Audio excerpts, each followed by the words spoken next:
තෙරුවන් සරණයි සියලු දෙනාටම.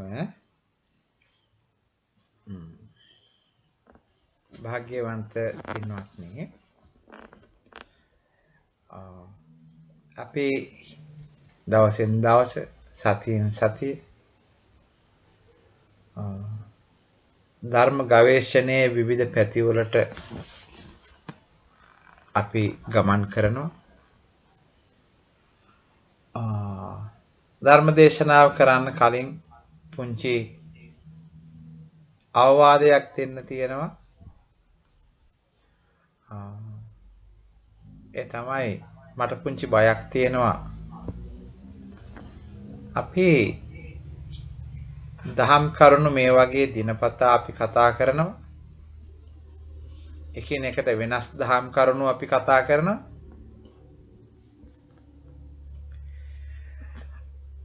මේ නිසා අපි ඕනවට වඩා බහුශ්‍රත වෙයිද කියලා.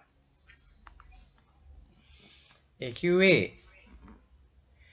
දහම් කරුණු විශාල වශයෙන් අපි දන්නවා. අපි දැනගන්නවා. විවිධ විදිහට. ඊට පස්සේ සමහර වෙලාවට ඔබට ධර්ම ගවේෂණය කරන්න තව ආසාවකුත් ඇති වෙනවා. මේකත් භයානක දෙයක්. ඔව්.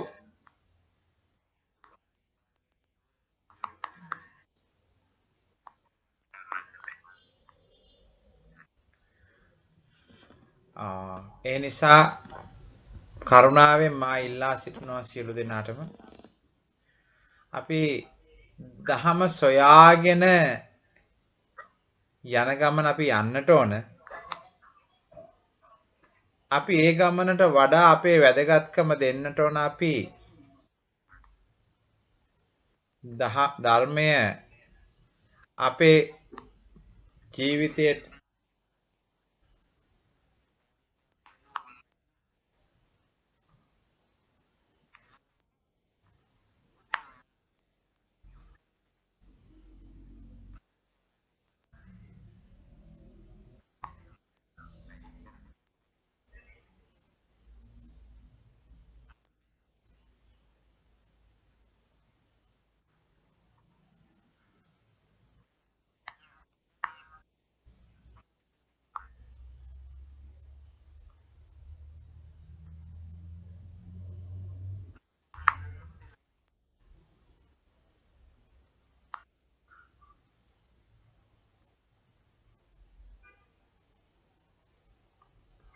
හොඳයි. අපි ඒ නිසා ඒ බව දැනගෙන දහමෙන් බහුශ්‍රත වෙන්නේ නැතුව දහම අපේ ජීවිතයට ක්‍රමානුකූලව සුළුවෙන් හෝ එකතු කරගන්නා වූ පාරට අපි ක්‍රමානුකූලව අපි හැමෝම පැමිණිය යුතුයි. අපි ඇත්තටම දහම එකතු කරගන්න අය නම් අය කියලා අපි පැහැදිලිව ඒ කියන්නේ අපි කොහොමද ධර්මය මහත්ඵල මහානිසංස ලැබෙන විදිහට අපේ ජීවිතයට එකතු කරගන්නේ. ඒ එකතු කරගත්ත බව තහවුරු කරගන්නේ කොහොමද? වෙනත් යම්කිසි දහම් කරුණක් ඔයගොල්ලන්ට අවබෝධ අහන්නට ලැබුණාට පස්සේ එහෙ දහම් පදය කෙලවර දක්වා එහෙම නැත්නම් අඩුම තරමේ සතියක්වත් ඔබ අනුලෝම ප්‍රතිලෝම මෙනෙහි කරන්නට ඕන. ඒ මෙනෙහි කිරීමෙන් තමයි ඔබේ ජීවිතයට ධර්මය එකතු වෙන්නේ. දැන් ඔගොල්ලෝ අහලා ඇති බුදුහාමුදුරන්ගේ කාලේ අපේ සාහිත්‍යයේ තියෙනවා බුදුරජාණන් වහන්සේගේ ප්‍රථම බණ පදය අසනවත් සමගම කියන එක. ඉතින් බලන්න එදා ඊටාම පහසුවෙන් සසරෙන් එගොඩුනේ කවුද? කාටද පුළුවන් උනේ? එක බණ පදයක් අහපු අය. ඒ බණ පදේ මොකද යක් කරේ? එයා ඒ බණ පදේ වටිනාම වස්තුව විදිහට ආරක්ෂා කරගෙන දියුණු කරගන්න පටන් ගත්තා. හිතන්න බලන්න බුද්ධිමත් මිනිස්සෙකුට කිසිම දේපලක් නැති අවස්ථාවක කිසිම හවුහරණක් නැති අවස්ථාවක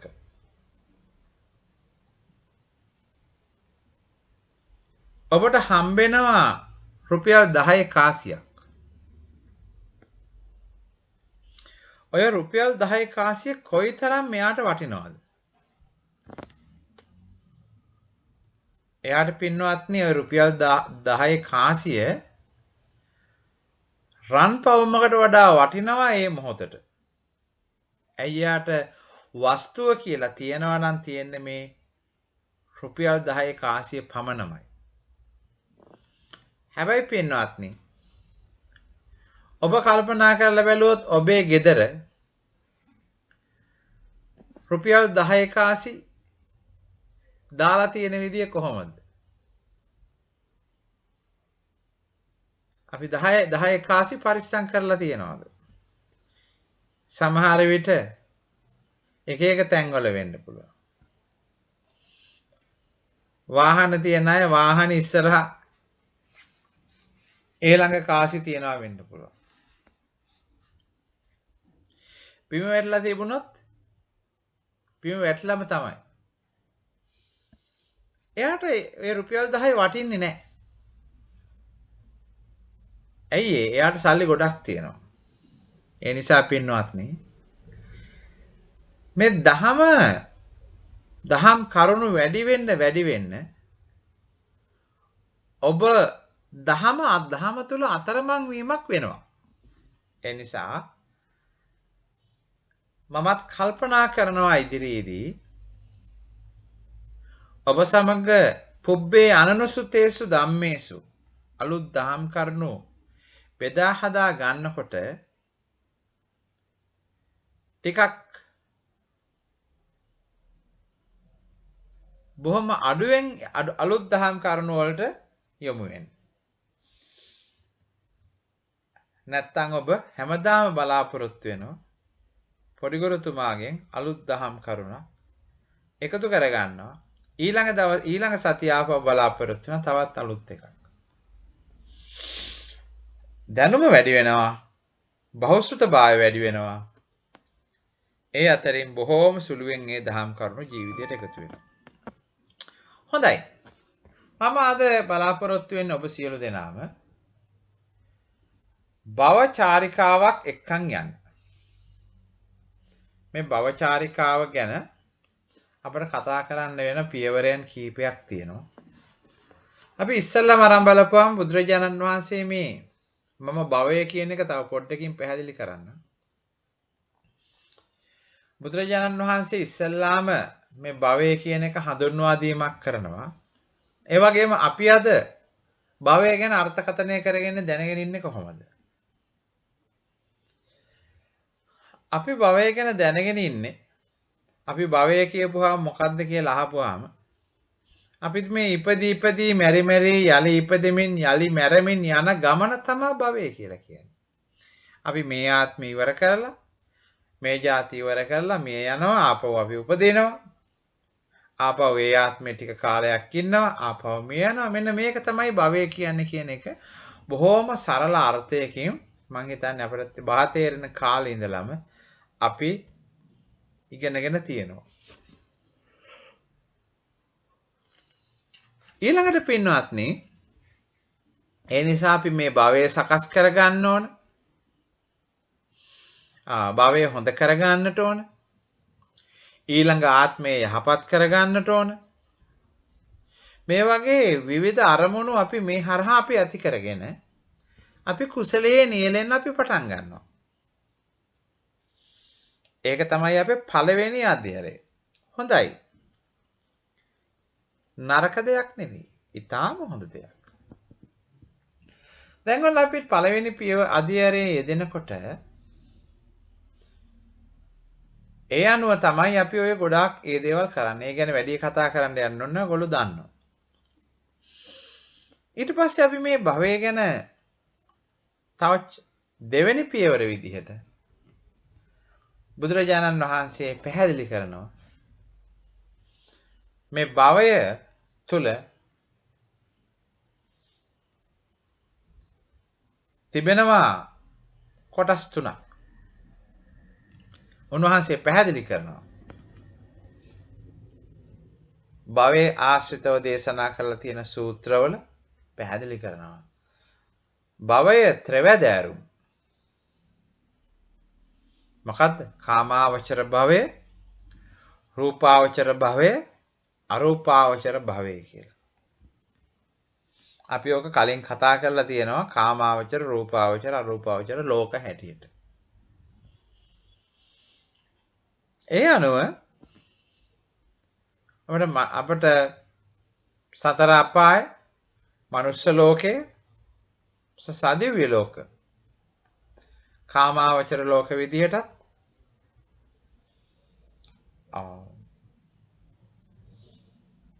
අපට බ්‍රහ්ම ලෝක, අරූපාවචර ලෝක විදිහටත් රූපාවචර බ්‍රහ්ම ලෝක, අරූපාවචර බ්‍රහ්ම ලෝක විදිහට කොටස් කීපයකට කඩලා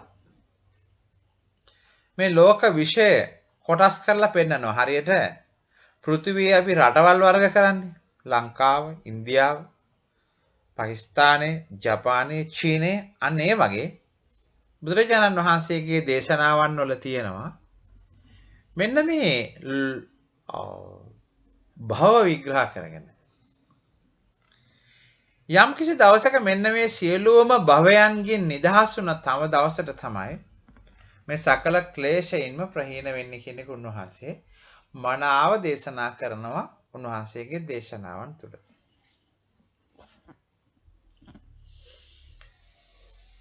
දැන් පින්වත්නි මේ භවය ගැන විවිධ විදිහට සම්බන්ධතාවයන් ගොඩනගා ගන්නවා.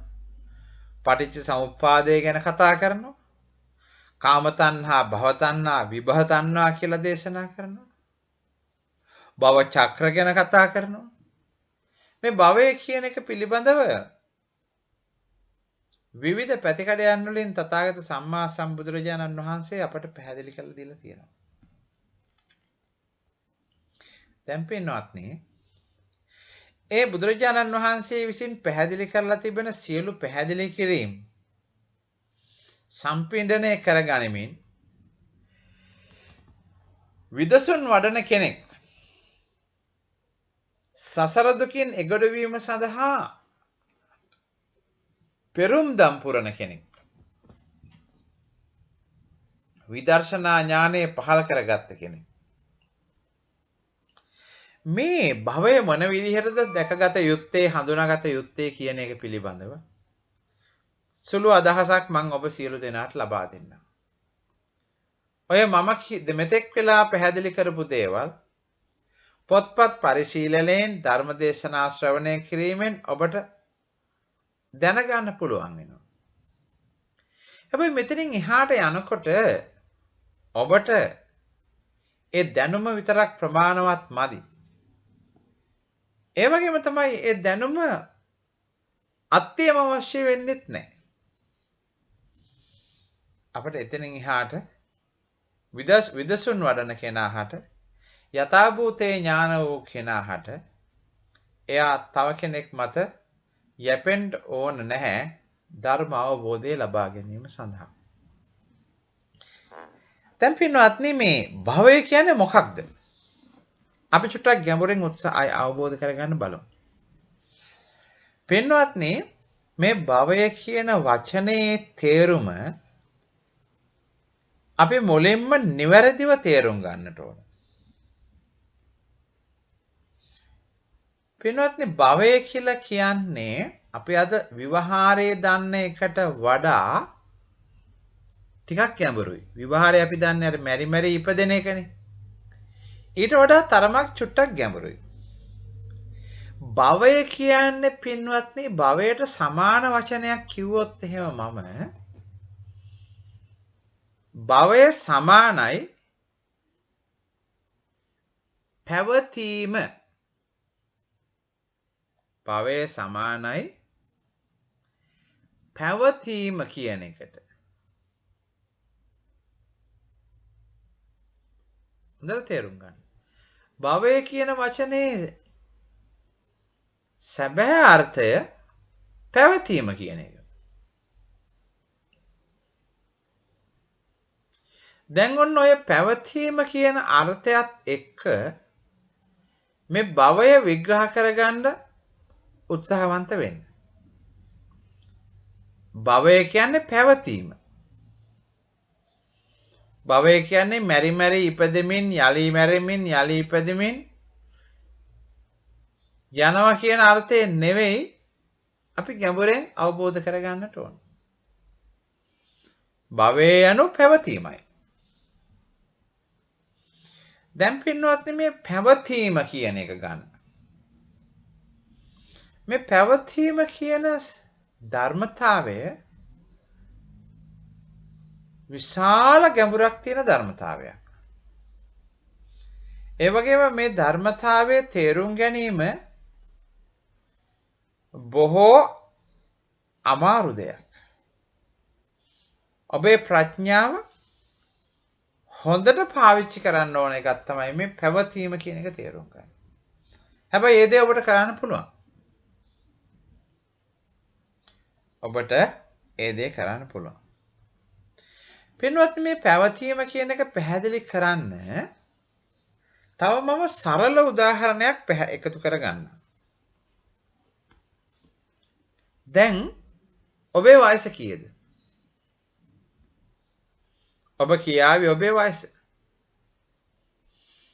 මගේ වයස ඇහුවොත් මං කියනවා අවුරුදු 45යි. ඒ වගේ අපි එක එක්කෙනාගේ වයස කියනවා. පින්වත්නි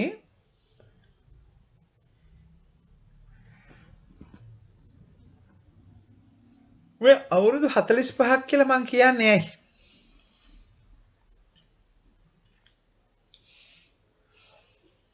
නොපවිත්‍රන ලෝකයේ තුල ක්ෂණයක් පාසා වෙනස් වෙන ලෝකයේ තුල පවතින දෙයක් ඔබ මම දකිනවා. මිනිස්සු දකිනවා. සතුන් දකිනවා.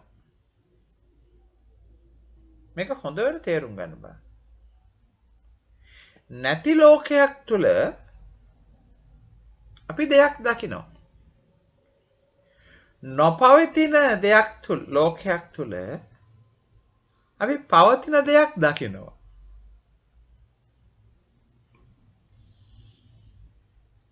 අල්ලගන්න බැරි ලෝකය තුල අපි අල්ලගන්න පුළුවන් දෙයක් දකිනවා. විඳින්න බැරි ලෝකය තුල විඳින්න පුළුවන් දෙයක් අපි දකිනවා. මේක හොඳට තේරුම් ගත යුතු දෙයක්. එතකොට පින්වත්නි දැන් අපි මේ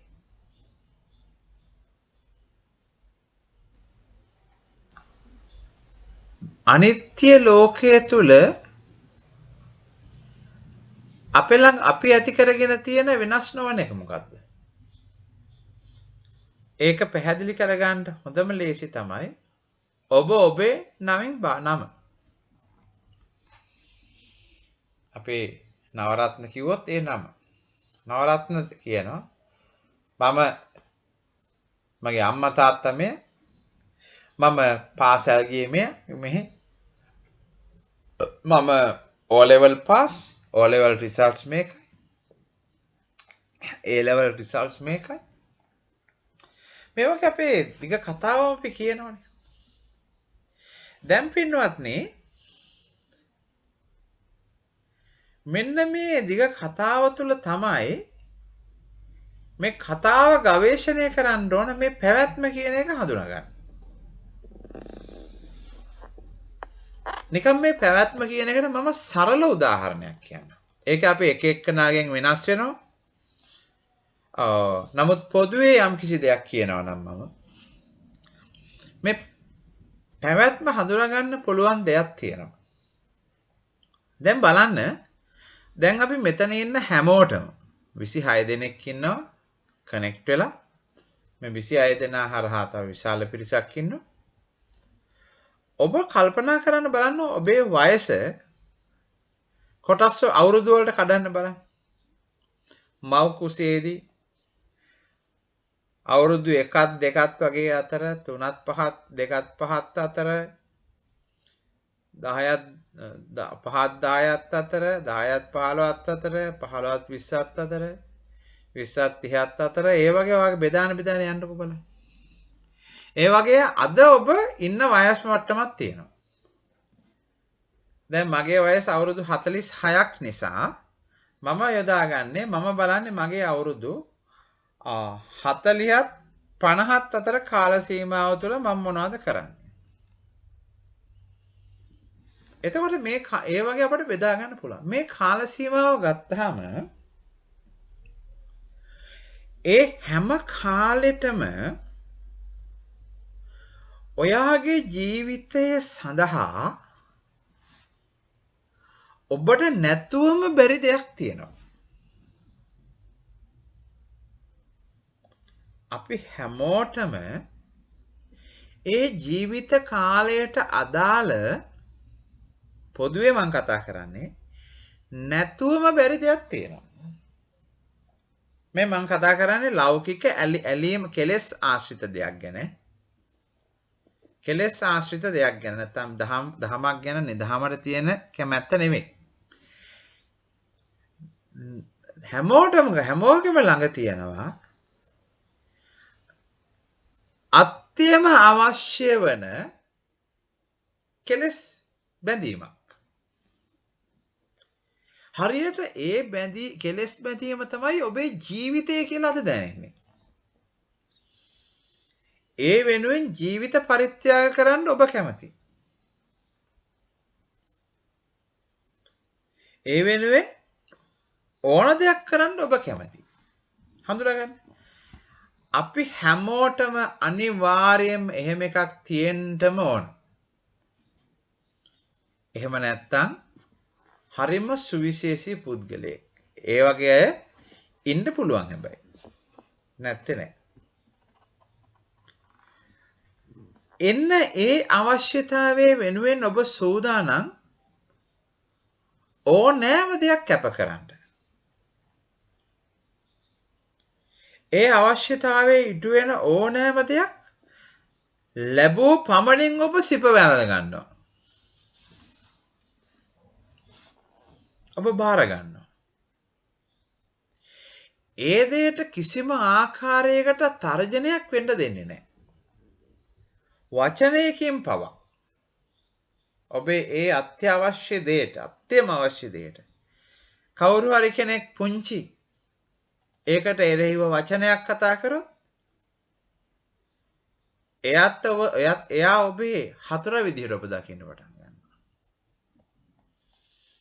පින්වත්නි හොඳට තමන්ගේ පැත්තට හැරිලා බලන්න. අනිවාර්යෙන් ඔබට තියනවා හොයාගන්න බැරි නම් පස්සේ මට කතා කරන්න. අපි සාකච්ඡා කරලා මම උදව් කරන්නම් ඔබට. ඔබේ අත්‍යවම අවශ්‍ය අනිවාර්යයෙන්ම ඒක නැත්තම් මැරෙන සයිස් එකට තියෙන කෙලෙස් අවශ්‍යතාවයක් ඔබ තුළ තියෙනවා.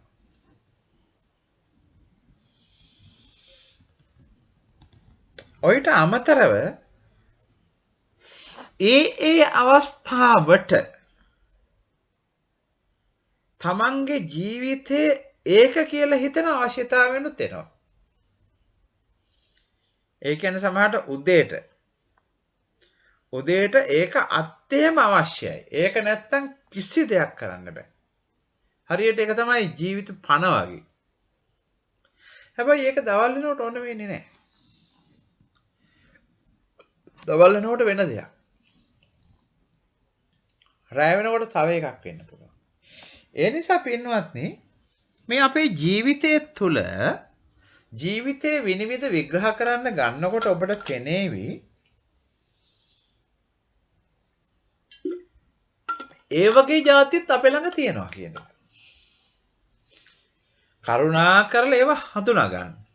අනේ මගේ ළඟ නම් ඒව නැහැ කියලා මිත්‍යා දෘෂ්ටික සිතුවිල්ල දාගත්තම තමයි. එතනින් එහාට මට කොච්චර ඔබට උත්සාහවන්ත වුණත් කියන්න කියලා දෙන්නත් බෑ, ඔබට තේරුම් ගන්නත් බැරි වෙනවා. මම නිකන් පුංචි උදාහරණයක් කියන්නම් මේක කොහොමද කියලා. අපි හිතමු අපි දරුවෙක්ව ගමු මව කුසේදී. මම මේ ඒකම කියලා නෙමෙයි කියන්නේ, උදාහරණයක්. ඔබට අවබෝධ කරගන්න. ඔබ තමයි ඔබ තුල දිහා බලලා තේරුම් ගන්න තියෙන්නේ. මව කුසේදී ගොඩක් වෙලාවට දරුවෙකුට ඕනම දේ තමයි උණුසුම කියන එක. අවුරුද්දක් දෙකක් වගේ කාල සීමාව තුළදී එයාට ඕනම දේ තමයි කිරි, මව් උණුසුමයි. වෙනස් වෙනවා නිකම් මං කියන්නේ. අවුරුදු 3ක් 5ක් දෙකේ ඉඳලා 5 වගේ වෙනකන් ඒ කාලේ ඒගොල්ලන්ට තමන්ගේ ජීවිතේම කියලා හිතන්නේ සෙල්ලම් බඩු. සෙල්ලම් බඩුවක් හම්බුනේ නැත්තම් මැරිලා යයි. ලෝක විනාශ කරයි. ඊට පස්සේ 10 ඉඳලා 5 ඉඳලා 10 වගේ කාල සීමාවක් වෙනකන් ඒ දරුවට වමනා සෙල්ලම නැත්තම් තමන් මැරෙනවා කියන තැනට උනත් ඒ දරුවෝ පත් වෙන අවස්ථා තියෙනවා. මට සෙල්ලම් කරන්න දුන්නේ නැත්තම් මම මැරෙනවා කියලා. මට යාළුවෝ හම්බෙන්න යන්න දුන්නේ නැත්තම් මැරෙනවා කියලා. ඒ වගේ වයස් කාලයක් තමයි ඔය අවුරුදු 10 වගේ වෙනකන්. ඊට පස්සේ අවුරුදු 10 ඉඳලා 15 වෙනකන් එයාගේ සුන්දරත්වය ගැන හිතන්න පටන් ගන්නවා. මොකද එයාගේ යෞවනත්වයේ ආරම්භයක් තියෙනවා. එයා ඒ නිසා එයාට අංක 1 සුන්දරත්වය. වෙන කොච්චර ಜಾති තිබුණත් එයා කල්පනා කරනවා එයාගේ ප්‍රියමනාප බව, ආකර්ෂණීය ස්වභාවය, ඒ දේවල් ගැන තමයි එයාගේ අංක 1 වෙන්නේ. ඊට පස්සේ අවුරුදු 15ත් 20ත් වගේ කාල සීමාවක් අතර ඒ කාලේ තමයි මෙයාට තරුණකම කියන එක ඇති වෙන්නේ. තරුණකම කියන එක ඇති වෙලා හිතුවක්කාරයි, කවුරුත් කියන දේවල් අහන්නේ නැහැ. හරි හිතුවක්කාර වැඩ කරනවා. තමන්ටම කියලා තමන් කැමති දේවල් හොරෙන් හරි කරගන්න තමයි බලන්නේ. කුතුහලයත් එක්ක සෑහෙන ඔය තරුණකම හරහා ඒක ඇති වෙනවා. ඊට පස්සේ මොකද වෙන්නේ? අවුරුදු 20ත් 25ත් අතර කාලේ අපට ඕන වෙන දේ තමයි සමාජශීලී වෙන්න ඕන. ඒ කාලේට යා කැමති සමාජයට යන්න, සමාජය ඇසුරු කරන්න, සමාජයේ මිනිස්සු සමග කතා කරන්න, සමාජයේ ගැවසෙන්න තමයි යා කැමති. ඊට පස්සේ අවුරුදු 25ත් 30ත් අතර කාලේ දැඩිව අවශ්‍ය වෙන කාලේ තමයි යාට ආදරය කියන එක. ආදරය කියන එක, රාගය කියන එක, ඒ දේවල් තමයි සමහර වෙලාවට අංක 1 කරගෙන ඉන්නේ. ඊට පස්සේ අවුරුදු 30ත් 40ත් අතර ගත්තාම සල්ලි ඕමනයි, දීපල ඕන. සල්ලි දීපල තමයි අවුරුදු 30ත් 40ත් අතරේ එයාව ජීවත් කරන්නේ. 40ත් 50ත් අතර කාලේ ගත්තාම නොවිසඳුණු ගැටලු සහ නොවිසඳුණු වගකීම්. ඒ වගකීම් තමයි යාගේ සම්පූර්ණ ජීවිතේ වෙලා තියෙන්නේ. පැය 24ම ඒ වගකීම් ඉටු කරන්න තමයි ඒ පුද්ගලයා වෙර වෙහිතිය දරන්නේ. 40ත් 50ත් අතර කාල වේලාවේදී එයාට එනවා යම් ගැටලු හට ගන්න පටන් ගන්නවා. විසඳෙන්නේ නැති ගැටලු යාට තියෙනවා. ඒ වගේ જાති. ඊට පස්සේ අවුරුදු 50ත් 60ත් වගේ කාල සීමාව වෙනකොට එයාට ගැලවෙන්නම බැරි බොහෝ අයට තමන්ගේ දරු මුණුබුරන්ගේ වෙන්න පුළුවන්. එහෙම නැත්නම් විශේෂයෙන්ම බලතල වගේ ಜಾති වලින්. එහෙම නැත්නම් අපි ඒ වගේ ಜಾති මානසිකව ඒ වගේ දැඩි ಜಾති වමනා වෙන්න පුළුවන්. ඒවට අහු වෙලා ඉන්න පුළුවන්. ඊට පස්සේ අවුරුදු 60න් පස්සේ උනාට පස්සේ එයා කල්පනා කරනවා එයා ඒ වෙලාවේ 60න් පස්සේ එයා කල්පනා කරනවා දැන් එයා උත්සාහවන්ත වෙන්නේ මම ඒක නිකන් මෙතෙක් මෙන්න මෙහෙම ලියාගෙන තියෙනවා මෙතෙක් කල Tamanට කරන්න බැරි වුණ දේවල් කරන්න ඕන කියලා එයා හිතනවා කරන්න පටන් ගන්නවා හැබැයි කරගන්න බෑ මෙතෙක් තමන්ගේ හිතුමතේ වැඩ කරගන්නට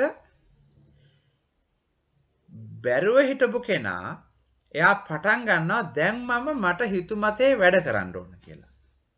හැබැයි ශරීරයේ දුර්වලතාවය නිසා හිතුමතේ වැඩ කරගන්න බෑ.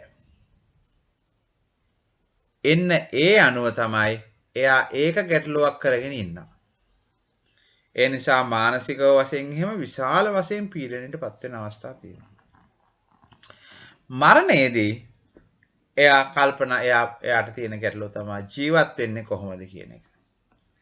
මම ඔබට නිකන් පැහැදිලි කරන්න මේ පුංචි උදාහරණ ටිකක් කියන්න. ඕවා වෙනස් වෙන්න පුළුවන්. ඔයිට වඩා ඔය කියපු පිළිවෙල වැරදි වෙන්න පුළුවන්. ඒකින්ද ඒ ගැන ඒක හරියටම හරි දෙයක් කියලා එක නෙමෙයි මම කියන්නේ. දැන් ඔය මොකද්ද? ඔන්න ඕක තමයි දැන් අපේ භවය කියන්නේ මොකද්ද? පැවැත්ම. දැන් බලන්න මව් කුසේ ඉන්න වෙලාවේ පැවැත්ම මොකද්ද? උණුසුම. ඔතෙන්ද අපට ආහාර ගන්නත් පුළුවන්. ඒ ආහාර වැඩේ බොහෝ වෙලාවට කය බාරගත් එකක් මනසට අවශ්‍ය වෙන එකක් නෙවෙයි. මනස රූමනයි. නමුත් මනසේ අවශ්‍යතාවය එදා වෙනකොට උණුසුම කියන එක. එතකොට ඔය වගේ බලන්න මේ පැවැත්ම කියලා කියන්නේ අපට අපි ජීවත් වෙන සෑම කාල සීමාවක් තුලම ඔබ ජීවත් වෙන්නේ ඒ සඳහායි. ඒක තමයි ඔබේ භවය වෙලා තියෙන්නේ. පුංචි තව උදාහරණයක් කියන්න. අපි හිතමු ඔබ ආදර සම්බන්ධතාවයකින් පැටලෙනවා. ආදර සම්බන්ධතාවයක් ඔබේ හිතේ ඇති වෙනවා. ඔබ බලාපොරොත්තු වෙන විදිහම එකක්. බොහොම පළවෙනි නැවුම් අවස්ථාවක් තමයි. පින්වත්නි, ඔබේ හිතේ පැය 24ෙම ඕක නෙවෙයිද රැව් දෙන්නේ. එතකොට අන්න ඒක තමයි ඔබේ භවය වෙලා තියෙන්නේ. අපි හිතමු පෙම්වතියක් හම්බෙලා තියෙනවා. මේ පෙම්වතිය තමයි මෙයාගේ පැය 24ම මෙයාගේ භවය වෙලා තියෙන්නේ. පෙම්වතිය භෞතික පෙම්වතිය නෙවෙයි. පෙම්වතිය අරමුණු කරගත්තා වූ ඔබේ සිත. ඔබේ සිතුවිලි මාලාව. මෙන්න මේ වගේ පින්වත්නි අපට භවයක් කියලා කියන්නේ අපි ජීවත් වෙන්නේ ඒ කාලෙට ඒ සඳහා. ඒ වගේම තමයි අපි දිනයක් ගත්තොත් එහෙම දිනේ උදේවරුව ජීවත් වෙන්නේ ඒ සඳහා. දවල් වරුවේ ජීවත් වෙන්නේ තව දෙයක් සඳහා. රාත්‍රියේ ජීවත් වෙන්නේ තව දෙයක් සඳහා. මම තව පුංචි උදාහරණයක් කියන්නම්. අපි හිතමු ඔබ උදේ අවදි වෙනවා. දැන් අපිට මේ කොරෝනා කාලේ මේ අත්දැකීම හොඳට තියෙනවා. උදේ අවදි වුණාට ඔබට කරන්න දෙයක් නැහැ. උදේ අවදි වුණාට අද දවසට Tamanට කරන්න දෙයක් නැති දවස් ඔබට උදා වෙලා නැද්ද ඔය කොරෝනා කාලේ? බොහෝ වෙලාවට ඔබට උදා වෙලා ඇති. ඔය දවසේදී අපි නියමිත වෙලාවට අවදි වෙන්න කල්පනා කරනවද? නැහැ. નિયමිත වෙලාවට කැම ටිකක් ගන්න කල්පනා කරනවද නැහැ. ඔය වෙලාව ඔය දවසේ ඔබේ පළවෙනි දවස ගැන හිතන්න බලන්න කිසිම දෙයක් කරන්න බැරි වුණු පළවෙනි දවසේ මොකද කරන්නේ? පින්වත්නි ඔබ කල්පනා ඔබට හරි ප්‍රශ්නයක්. ඔබට ලොකු වදයක් අද දවසේ මං කොහොමද ගත කරන්නේ කියලා. ඇයි ඒ? භවයක් හැදිලා නැහැ.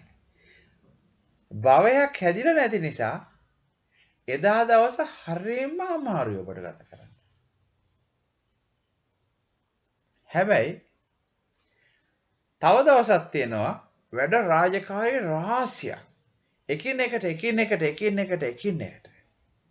එදා දවසට ඔබ භවය හදාගෙන. දැන් පින්වත්නි ඕක තව චුට්ටක් අපි ගැඹුරට යන්නට ඕන. දැන් මම ඔය එක අවධියක් කිව්වේ. දැන් බලන්න මේ වර්තමානයට එන්න දැන්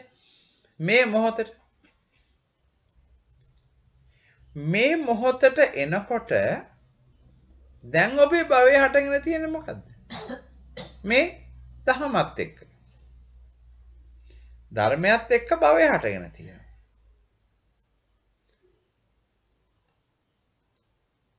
පින්වත්නි ඊළඟට අපිට භවය ගැන කතා කරද්දී දැනගන්න හම්බ වෙන දේ තමයි අපි හැම වෙලේම අපේ භවය කියන්නේ පැවැත්මනේ. පැවැත්ම කියන්නේ අපේ එක ක්‍රියාවක්. දවස ගත්තාම දවසේ ක්‍රියාවන් රාශියක් සිද්ධ වෙනවා. එක ක්‍රියාවක් කියන්නේ එක භවයක්. තව ක්‍රියාවක් කියන්නේ තව භවයක්. තව ක්‍රියාවක් කියන්නේ තව භවයක්. ඒ කියන්නේ අපි උදෙන්ම නිදියගෙන ඉන්නවා කියන්නේ එක භවයක්. ඇහැරෙනවා කියන්නේ තව භවයක්.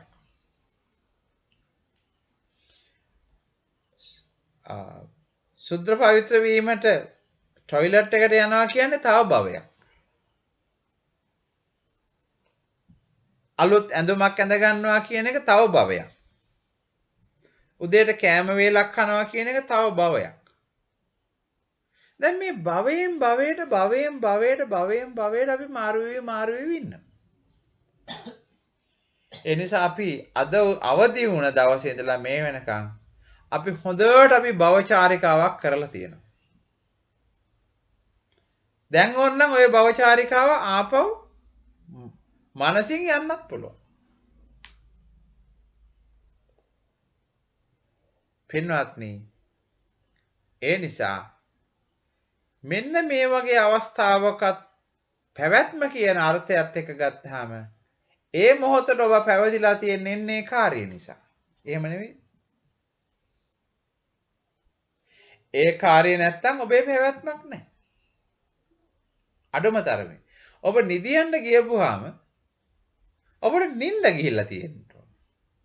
එහෙම නැත්තම් පැවැත්මක් එතන නැහැ.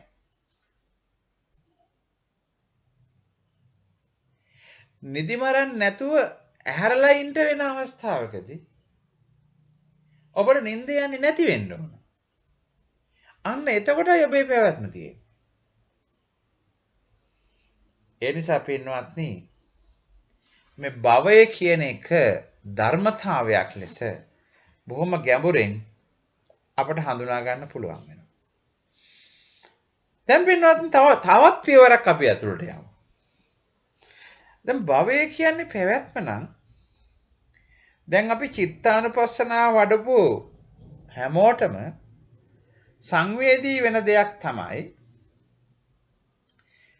සිතුවිල්ලක් කියලා කියන්නේ මොහොතක්. සිතුවිල්ලක ආයුෂ මොහොතයි. අපි ඒක මොහොතක් කියන අර්ථකථනය කරමු. එච්චරකට ඉතාමත්ම කාලයත් එක්ක සාපේක්ෂව ගත්තාම සිතුවිල්ලක් කියලා කියන්නේ මොහොතක්. දැන් පින්වත්නි දැන් භවය කියන්නේ පැවැත්ම නම් දැන් මේ භවයට ආයුෂ කීයද? භවයට ආයුෂත් මොහොතයි. ඊට පස්සේ ආපහු නැති වෙනව හට ගන්නවා.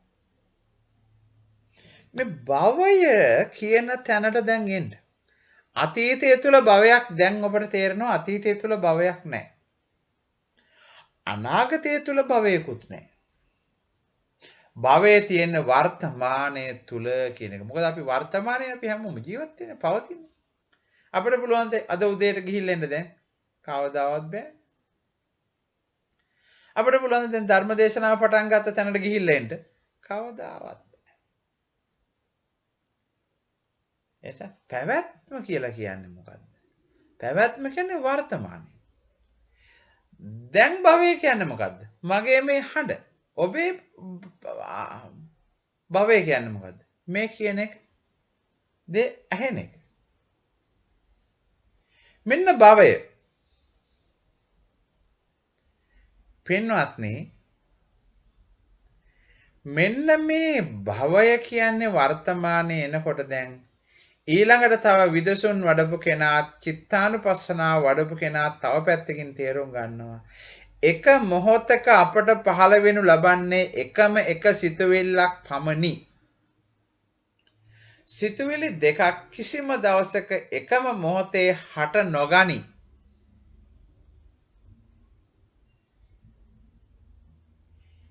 ඕනෑම වෙලාවක ඕනෑම ජීවියෙකුගේ ඕනෑම චෛතසිකයක ගත්තාම එක මොහොතකට පවතින්නේ එක සිතුවිල්ලක් පමණි. ඒ සිතුවිල්ලත් මොහොතක් තුල පවතී. දැන් කෝපින්වත්නි පැවැත්ම. දැන් ඔන්න පැවැත්ම තියෙන්නේ කොතනද? අහන් එතන. එක මොහොතක් පවතින සිතුවිල්ලක් තුළ පැවැත්මක් ඔබට තියෙනවා. මොහොතක් පවතින සිතුවිල්ලක් තුළ ඔබට පැවැත්මක් තියෙනවා. එහෙනම් පින්වත්නි මෙන්න මේ පැවැත්ම තමයි අපි ඊටාම ගැඹුරෙන් අවබෝධ කරගත යුතු භවය කියලා කියන්නේ. දැන් බලන්න මෙන්න මේ භවයේ අර සිඳලූ සේක. බුදුරජාණන් වහන්සේ මේ භව චක්‍රයේ අර සිඳලූ සේක. පින්වත්නි භවයේ උපමා කරේ චක්‍රයකට. චක්‍රය කිව්වේ ඇයි? මේක ඉමක් කොනක් නැහැ. නිතරම කැරකි පවතින්නේ. නිතරම කැරකි පැවතීමේ හැකියාව තියෙනවා. ඒ නිසා මේකට චක්‍රයක් කියලා කියනවා. පින්වත්නි මේ භව චක්‍රයේ අර සිඳලන්නට තියෙන්නේ. අර සිඳලන්න කිව්වේ ඇයි? මේ භව චක්‍රයේ සිඳලන්න කියලා නෙවෙයි කතා කරන්නේ. භව චක්‍රයේ අර සිඳලන්නට තියෙන්නේ. ඒ කියන්නේ මොකද්ද? කරත්ත රෝදයක් තියෙනවා. කරත්ත රෝදේ කැරකෙනවා. මේ කරත්ත රෝදේ කඩලා දාන්න කියන එක නෙවෙයි කියන්නේ. හැබැයි මේ කැරකෙන්නේ ඇයි? මේ මැද ඇක්සල් එකක් තියෙන නිසා. ඒ ඇක්සල් එක තියෙන දේ ඇක්සල් එකට මෙයා සමබර වෙලා මෙයා භ්‍රමණය වෙනවා කැරකෙනවා. මේ ඇක්සල් එක කඩලා දාන්නට. එහෙමනම් පින්වත්නි මේ භව චක්‍රය අපිට නතර කරන්න නම් පුළුවන් මේක කැරකෙන ඇක්සල් එක මොකක්ද කියලා හඳුනා ගන්න. මේක කැරකෙන්නේ මොකක් මතද කියන එක හඳුනා ගන්න. පින්වත්නි ඒක සරලව පැහැදිලි කරොත් මේ ඇක්සල් එක කියන්නේ මේ මැද තියෙන දණ්ඩ කියලා කියන්නේ වෙන මොකුත් නෙවෙයි අපේ තියෙන තෘෂ්ණාව කියන එක. දැන් පින්වත්නි ඔබ අවබෝධ කරගන්න හඳුනා ගන්න මෙන්න මේ භවය නැති කරලා දාන්න. තෘෂ්ණාව නැති කරන්න භවය නැති වෙයි. එහෙමනම් තව ඕක අපි විදර්ශනාවෙන් එහෙම නැත්නම් චිත්තානුපස්සනාවෙන් විග්‍රහ කරගත්තොත් අපිට ඕමනා වෙලා තියෙනවා සිතුවිල්ලක් නැති කරගන්න. සිතුවිල්ලක් හට ගැනීම නැති කරගන්න. ඕක නෙවෙයිද කියන්නේ නයිජාතු ගබ්බසෙය්‍යන් කියලා. නැවත උපදින්නේ නැහැ කියලා. ඒ නිසා පින්වත් දැන් තේරෙනව නේද අපි භව චාරිකාවක් කරනවා කියලා. හැබැයි අපි හිතාගෙන ඉන්නේ මේ භව චාරිකාව හඳුනා ගන්න මේ මම අද මැරිලා තව තැනක උපදින්නට ඕන කියන එක. පින්වත්නි මෙන්න මේ භව චාරිකාව තේරුම් ගත්තට පස්සේ පංචස්කන්ධයේ ඉඳලා තව පංචස්කන්ධයකට යනවා කියන එක ඇඳුමක් මාරු කරගන්නවා වගේ වැඩක්. උස්ම පාරක් අරගෙන තව ඒක පිට කරලා උස්ම පාරක් ගන්නවා වගේ වැඩක්.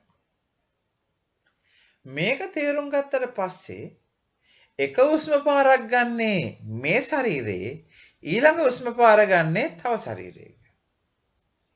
ඔය දෙක අතර වෙනස මෙයාට දැනෙන්නේ නැහැ. ඒ නිසා මොකද්ද වෙන්නේ? ඒ නිසා තව ගොඩාක් දහම් කරුණු ඒ හරහා පැහැදිලි කරනවා. පින්වත්නි ඒවා ගැන මම කතා කරන්න යන්නේ නැහැ. දැන් තේරුම් ගන්න. ඔබ අවබෝධ කරගන්න දඟලන්න එපා. මගේ නම මේ ආත්මෙදී මම සිරිසේන නම් මගේ ගිය ආත්මේ මම කවුද කියලා හොයන්න දඟලන්න එපා. ගිය ආත්මේ මම සිරිපාල කියලා කෙනෙක්ගේ නමින් ඉපදිලා හිටියවද්දෝ කියලා හොයන්න යන්න එපා. මම ඊළඟ ආත්මේ සුමනපාල. මේ සුමනපාල ගැන හොයන්න යන්න එපා. පින්වත්නි ඒ දේවල් අපට ආවේ ගොඩක් වෙලාවට අපේ විවහාරය තුලින් තමයි අපට එන්නේ. හැබැයි පින්වත්නි ඔබ මෙන්න මේ භවචාරිකාව අවබෝධ කරගත්ත දාට ඔය දේ කියන එක වෙනම අවබෝධ කරගත යුතු දෙයක් නෙවෙයි. ඒක හරියට ඔබ පින්වත්නි ඔබ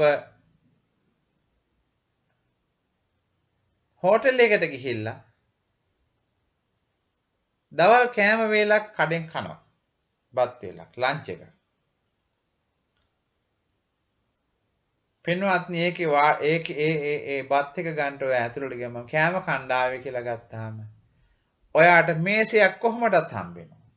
පුටුවක් කොහොමදත් හම්බෙනවා. ඔය අහන්න ඕන නැහැ. මේ මම කෑම කණ්ඩායම මට පුටුවක් දෙනවද? මට මේසයක් දෙනවද? කියලා අහන්න ඕනේ නැහැ. හැබැයි කෑම කඩේට ආපු ඔබ මේසෙ පුටු හොයන්න බෑ. ඔයාට මේසයක් පුටුවක් ගන්න ඕන නම් වඩු වැඩ පොලකට යන්න.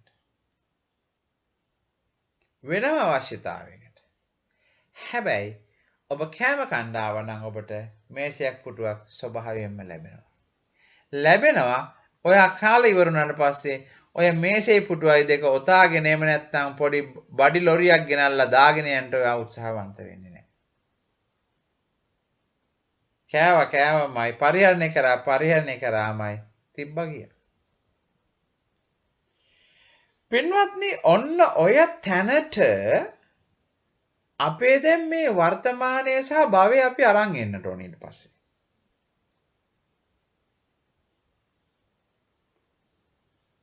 මොන තැනටද? දැන් ඔය මං කියපු උදාහරණයෙන්ම පැහැදිලි කරනවා. හොටෙල් එකකට ගිහිල්ලා කෑව කාලේ ඉවර වුණාට පස්සේ පුටුව අපි අරන් යන්නේ නැහනේ. එහෙමනම් පින්වත්නි මේ වර්තමානයේ ඔය පුටුවයි මේසෙයි කරගන්න. එච්චරයි. මේ වර්තමානයේ පුටුවයි මේසෙයි කරගත්තා නම් ඔබ දැන් අපිත් ඔය පුටුවයි මේසෙයි අපට දැනුත් තියෙනවා. දැනුත් ඔය පුටුවයි මේසෙයි අපි පරිහරණය කරනවා. හැබැයි දැන් පිනවන්නේ දැන් ඒක පාවිච්චි කරන්නේ මොකද්ද? තෘෂ්ණාවට. රස කිරීමට. ඇලීම ගැටීම හදා. ඉතින් ඒ නිසා ඔබ උත්සාහ කරනවා මේ වාඩි වෙලා ඉන්න පුටුව මොකක් කරගන්නද?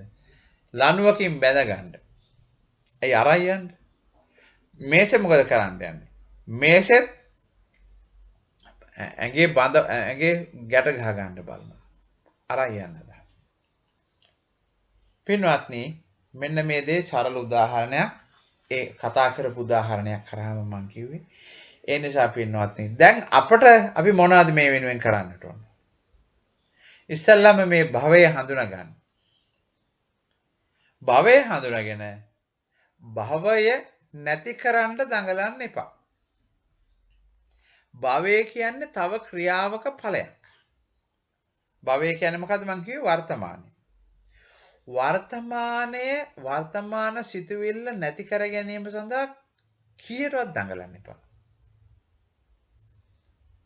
හැබැයි ඔය වර්තමාන සිතුවිල්ල කැරකෙන ඔය බඹර කැරකෙන කේන්ද්‍රයක් තියෙනවා. ඔය චක්‍රයේ කැරකෙන කේන්ද්‍රයක් තියෙනවා. මෙන්න මේ කේන්ද්‍රය අවබෝධ කරගන්න. මෙන්න මේ කේන්ද්‍රය නැති කරන්න තියෙනවා. කේන්ද්‍රය නැති කරන ක්‍රමය ගැන මම කතා කරන්නේ නෑ දැන්. ඊට පස්සේ මට කතා කරන්න වෙනවා කේන්ද්‍රය කියන එකත් ඇත්තටම කේන්ද්‍රය නැති කරන්න පුළුවන්ද? නැත්නම් කේන්ද්‍රය කියන්නේ තව දෙයක ඵලයක්ද? එහෙම වුණොත් කේන්ද්‍රය නෙවෙයි අයින් කරන්න තියෙන්නේ තව දෙයක ඵලයක්. එක්සල් එක නෙවෙයි, අරටුව නෙවෙයි, අරේ නෙවෙයි අපට අයින් කරන්න තියෙන්නේ වෙන දෙයක්. ඒවා වෙනම අවබෝධ කරගත යුතු જાති. එසේනම් පින්වත්නි මම හිතනවා ඔබට මේ භවය පිළිබඳව ඔබ මෙතෙක් නොදන්නා පැත්තක්, ගැඹුරු පැත්තක් ඔබ අද ධර්ම දේශනාව තුළින් අවබෝධ කරගන්නට ඇති කියන එක. එසේනම් මේ භවය පිළිබඳව දේශනා කිරීමට මට අවස්ථාව හම්බුනේ ඔබ වහන්සේලා හින්දා. ඔබතුමන්ලා නිසා.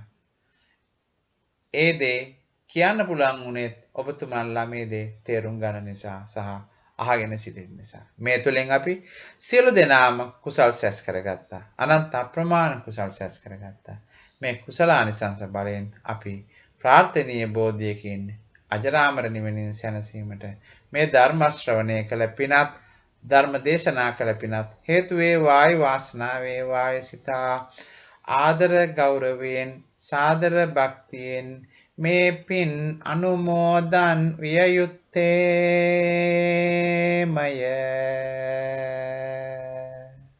ඔබ සැමට තෙරුවන් සරණයි.